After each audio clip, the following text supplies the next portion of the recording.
गुरुर्ब्रह्मा गुरुर्विष्णु गुरुर्देवो महेश्वर गुरुर्साक्षात् परं ब्रह्म तस्मै श्री गुरवे नमः।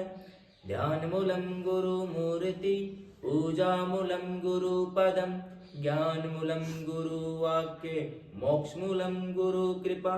ओम नमो भगवते वासुदेवाय। चौथा अध्याय गोकर्ण उपाख्यान का प्रारंभ। अभी तक हमने पढ़ा भक्ति जो तरुण युवती थी अपने दोनों बेटों के साथ ज्ञान और वैराग्य नारद जी से उनके जवान होने का उपाय पूछती है और सनकादि ऋषियों द्वारा श्रीमद् भागवत गीता का पाठ अध्याय का उपाख्यान बताया जाता है। आज हम पढ़ेंगे गोकर्ण उपाख्यान प्रारंभ। सूत जी कहते हैं, मुनिवर, उसमें अपने भक्तों के चित्त में अलौकिक भक्ति का प्रादुर्भाव हुआ। देख, भक्त वत्सल श्री भगवान अपना धाम छोड़कर वहां पधारे। उनके गले में वनमाला शोभा पा रही थी। श्री अंग सजल जलधारा के समान श्याम वर्ण था। उस पर मनोहर पीताम्बर शोभित था। कटे प्रदेश कर धनी की लड़ियों से सुसज्जित था। सिर पर मुकुट की लटक और कानों में कुंडलों की झलक देखते ही बनती थी। वे त्रिभंग ललित भाव से खड़े हुए चित्त को चुराए लेते थे। वक्ष स्थल पर कौस्तुभी मणि दमक रही थी। सारा श्री अंग हरि चंदन से चर्चित था। उस रूप की शोभा क्या कहें। उसने तो मानो करोड़ों कामदेवों की रूप महाधुरी छीन ली थी। वे परम आनंद चिन्ह मूर्ति मधुरा अति मधुर मुरलीधर ऐसी अनुपम छवि से अपने भक्तों के निर्मल चित्तों में आविर्भाव हुए। भगवान के लिए नित्य लोक निवासी लीला परिकर उद्धव आदि वहां गुप्त रूप से उस कथा को सुनने के लिए आए हुए थे। प्रभु के प्रकट होते ही चारों ओर जय जय जय हो की ध्वनि होने लगी। उसमें भक्ति रस का अद्भुत प्रवाह चला। बार बार अबीर गुलाल पुष्पों की वर्षा शंख ध्वनि होने लगी। उस सभा में जो लोग बैठे थे उन्हें अपने देह गेह और आत्मा की कोई शुद्धि नहीं रही। उनकी ऐसी तन्मयता देखकर नारद जी कहने लगे, मुनीश्वरगण, आज सप्ताह श्रवण की मैंने यह बड़ी ही अलौकिक महिमा देखी। यहाँ तो आज बड़े मूर्ख दुष्ट और पशु पक्षी भी हैं। वे सभी अत्यंत निष्पाप हो गए हैं। अतः इसमें संदेह नहीं है कि करी काल में चित्त की शुद्धि के लिए इस भागवत कथा के समान मृत्यु लोक में पाप पुंज का नाश करने वाला कोई दूसरा पवित्र साधन नहीं है। मुनिवर, आप लोग बड़े कृपालु हैं।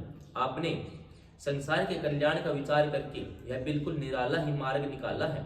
आप कृपया तो यह बताइए कि इस कथारूप सप्ताह यज्ञ के द्वारा संसार में कौन कौन लोग पवित्र हो जाते हैं। सनकादि ने कहा, जो लोग सदा तरह तरह के पाप किया करते हैं, निरंतर दुराचार में तत्पर रहते हैं, उल्टे मार्गों से चलते हैं, जो क्रोध अग्नि में जलने रहने वाले कुटिल काम प्रायण हैं, वे सभी इस कलयुग में सप्ताह यज्ञ से पवित्र हो जाते हैं।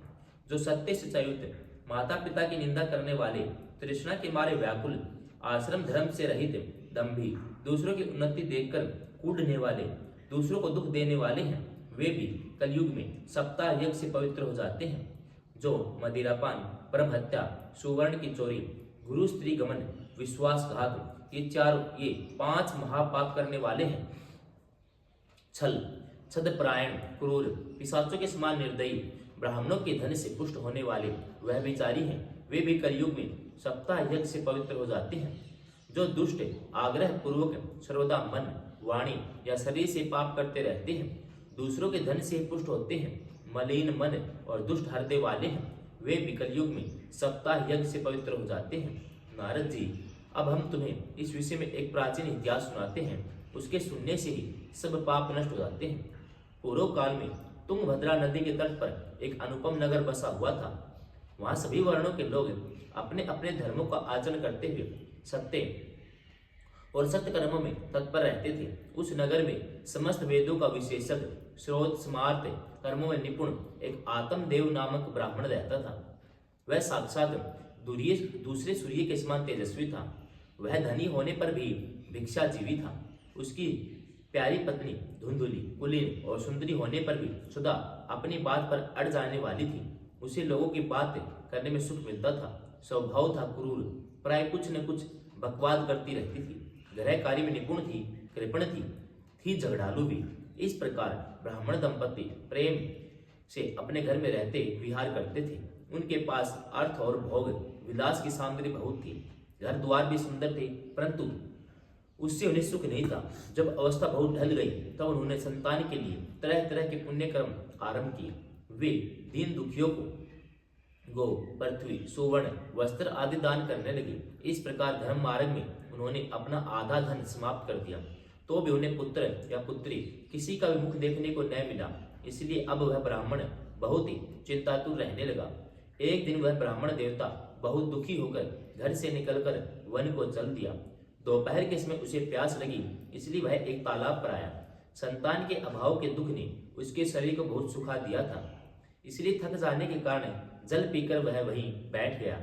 2 घड़ी बीतने पर वहां एक सन्यासी महात्मा आए। जब ब्राह्मण देवता ने देखा कि वे जल पी चुके हैं, तब उनके पास गया। चरणों में नमस्कार करने के बाद सामने खड़े होकर लंबी लंबी सांसें लेने लगा। सन्यासी ने पूछा, कहो ब्राह्मण देवता, रोते क्यों हो? तुम्हारी ऐसी क्या चिंता है? तुम जल्दी ही अपने दुख का कारण बताओ। ब्राह्मण ने कहा, महाराज, मैं अपने पूर्व जन्म के पापों से संचित दुख का क्या वर्णन करूं? अब मेरे पितर मेरे द्वारा ही दी हुई जलांजलि के जल को अपनी चिंताजनित सांस से कुछ गर्म करके पीते हैं। देवता और ब्राह्मण मेरा दिया हुआ प्रसन्न मन से स्वीकार नहीं करते। संतान के लिए मैं इतना दुखी हो गया हूं कि मुझे सब सूना ही सूना दिखाई देता है। मैं प्राण त्यागने के लिए यहाँ आया हूँ। संतानहीन जीवन को धिक्कार है, संतानहीन गृह को धिक्कार है, संतानहीन धन को धिक्कार है, संतानहीन कुल को धिक्कार है। मैं जिस गाय को पालता हूँ वह भी सर्वथा बांझ हो जाती है। जो पेड़ लगाता हूँ उस पर भी फल फूल नहीं लगते। मेरे घर में जो फल आता है वह भी बहुत जल्दी सड़ जाता है। जब मैं ऐसा अभागा और पुत्रहीन हूँ, तब फिर इस जीवन को रखकर मुझे क्या करना है? यूं कहकर वह ब्राह्मण दुख से व्याकुल हो उन सन्यासी महात्मा के पास फूट फूट कर रोने लगा। तब उन यति वर के हृदय में बड़ी करुणा उत्पन्न हुई। वे योगनिष्ठ थे। उन्होंने उसके ललाट की रेखाएं देखकर सारा वृत्तांत जान लिया और फिर उसे विस्तार पूर्वक कहने लगे। सन्यासी ने कहा, ब्राह्मण देवता, इस प्रजा प्राप्ति का मोह त्याग दो। कर्म की गति प्रबल है। विवेक का आश्रय लेकर संसार की वासना छोड़ दो। विप्रवर, सुनो, मैंने इस समय तुम्हारा प्रारब्ध देखकर निश्चय किया है कि 7 जन्म तक तुम्हें कोई संतान किसी प्रकार नहीं हो सकती। पूर्व काल में राजा सगर एवं अंग को संतान के कारण दुख भोगना पड़ा था। ब्राह्मण, अब तुम कुटुंब की आशा छोड़ दो। संन्यास में ही सब प्रकार का सुख है। ब्राह्मण ने कहा, महात्मा जी, विवेक से मेरा क्या होगा? मुझे तो बलपूर्वक पुत्र दीजिए। नहीं, मैं आपके सामने ही शोक मूर्छित होकर अपने प्राण त्यागता हूँ। जिसमें पुत्र स्त्री आदि का सुख नहीं, ऐसा संन्यास तो सर्वथा नीरस ही है। लोक में सरस तो पुत्र पौत्रादि से भरा पूरा गृहस्थ आश्रम ही है।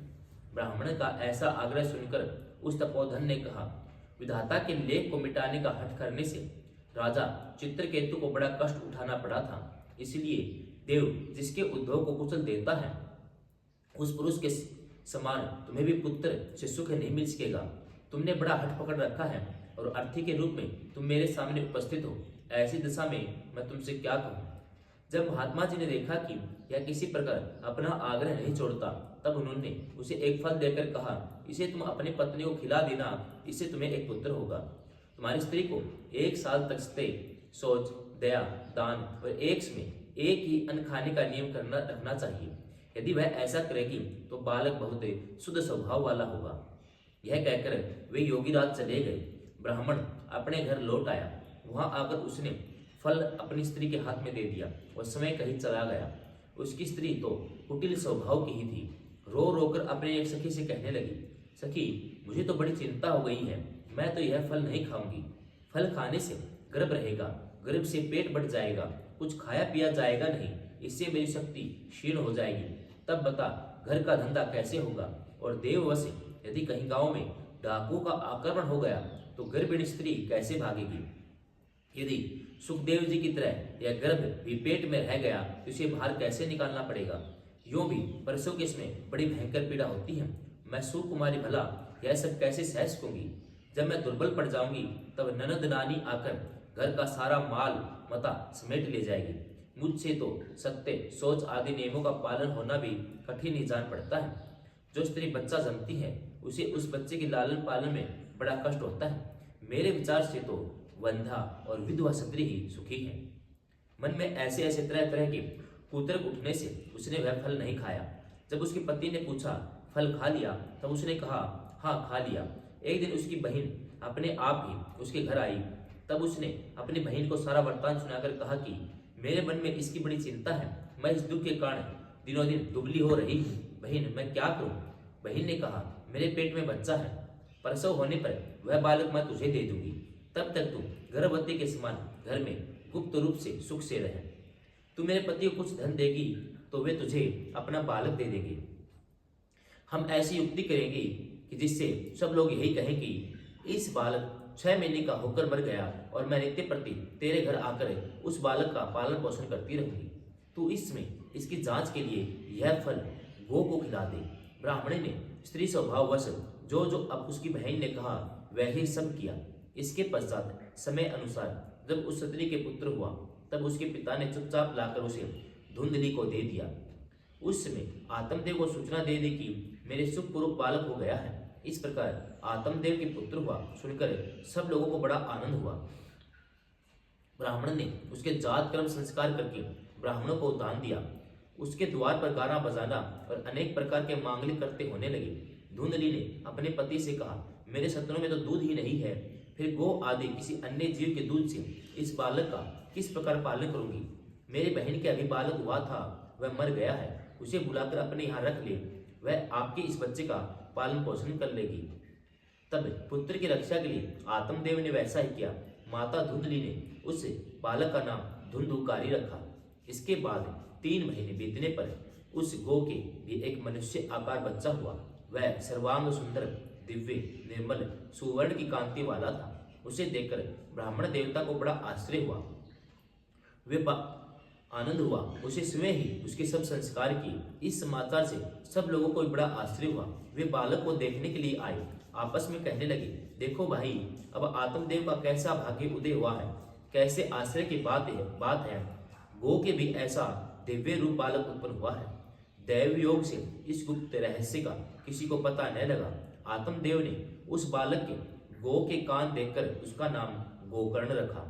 कुछ काल बीतने पर वे दोनों बालक जवान हो गए। उनमें गोकर्ण तो बड़ा पंडित ज्ञानी हुआ और धुंधुकारी बड़ा ही दुष्ट निकला। स्नान, शौच आदि ब्राह्मण उचित आचारों का उसमें नाम भी न था। वह खान पान का कोई परहेज न था। क्रोध में उसमें बहुत बढ़ा चढ़ा था। वह बुरी बुरी वस्तु का संग्रह किया करता था। मुर्दे के हाथ से छुआया हुआ अन्न भी खा लेता था। दूसरों की चोरी करना, सब लोगों से द्वेष बढ़ाना उसका स्वभाव बन गया था। छिपे छिपे दूसरों के घरों में आग लगा देता था। दूसरे के बालकों को खिलाने के लिए गोद में लेता और उन्हें चट कुएं में डाल देता। हिंसा का उसने व्यसन सा हो गया था। हर्ष में वह अस्त्र शस्त्र धारण किए रहता। बेचारे अंधे और दीन दुखियों को व्यर्थ दंड करता। चांडालों से उसका विशेष प्रेम था। बस हाथ में फंदा लिए कुत्तों की टोली के साथ शिकार की टोह में घूमता रहता। वेश्याओं के जाल में फंसकर उसने अपने पिता की सारी संपत्ति नष्ट कर दी। एक दिन माता पिता को मार पीट कर घर के सब बर्तन भांडे उठा ले गया। इस प्रकार जब सारी संपत्ति स्वाहा हो गई तब उसके कृपण पिता फूट फूट कर रोने लगा और बोला इससे तो इसकी माँ का बांझ रहना ही अच्छा था। कुपुत्र तो बड़ा ही दुखदायी होता है। अब मैं कहाँ रहूं, कहाँ जाऊं? मेरे इस संकट को कौन काटेगा? हाय, मेरे ऊपर तो बड़ी विपत्ति आ पड़ी है। इस दुख के कारण अवश्य मुझे एक दिन प्राण छोड़ने पड़ेंगे। उसी समय परम ज्ञानी गोकर्ण जी वहां आए और उन्होंने पिता को वैराग्य का उपदेश देते हुए बहुत समझाया। वे बोले पिताजी, यह संसार असार है, यह अत्यंत दुख रूप और मोह में डालने वाला है। पुत्र किसका, धन किसका? स्नेहवान पुरुष रात दिन दीपक के समान जलता रहता है। सुख न तो इंद्र को है न चक्रवर्ती राजा को। सुख है तो केवल विरक्त एकांत जीवी मुनि को। यह मेरा पुत्र है, इस अज्ञान को छोड़ दीजिए। मोह से नरक की प्राप्ति होती है। यह शरीर तो नष्ट होगा ही, इसलिए सब कुछ छोड़कर वन में चले जाइए। गोकर्ण के वचन सुनकर आत्मदेव वन में जाने के लिए तैयार हो गया। उनसे कहने लगा, बेटा, वन में रहकर मुझे क्या करना चाहिए, यह मुझसे विस्तार पूर्वक कहो। मैं बड़ा मूर्ख हूँ, अब तक क्रमवश स्नेह पास में बंधा हुआ अपंग की भांति इस घर रूप अंधेरे कुएं में ही पड़ा हुआ हूँ। तुम बड़े दयालु हो, इससे मेरा उद्धार करो। गोकर्ण ने कहा, पिताजी, यह शरीर हड्डी, मांस और रुधिर का पिंड है, इसे आप मैं मानना छोड़ दें। स्त्री पुत्र आदि को अपना कभी न माने। इस संसार को रात दिन क्षण भंगुर देखें। इसकी किसी भी वस्तु को स्थायी समझकर उसमें राग न करें।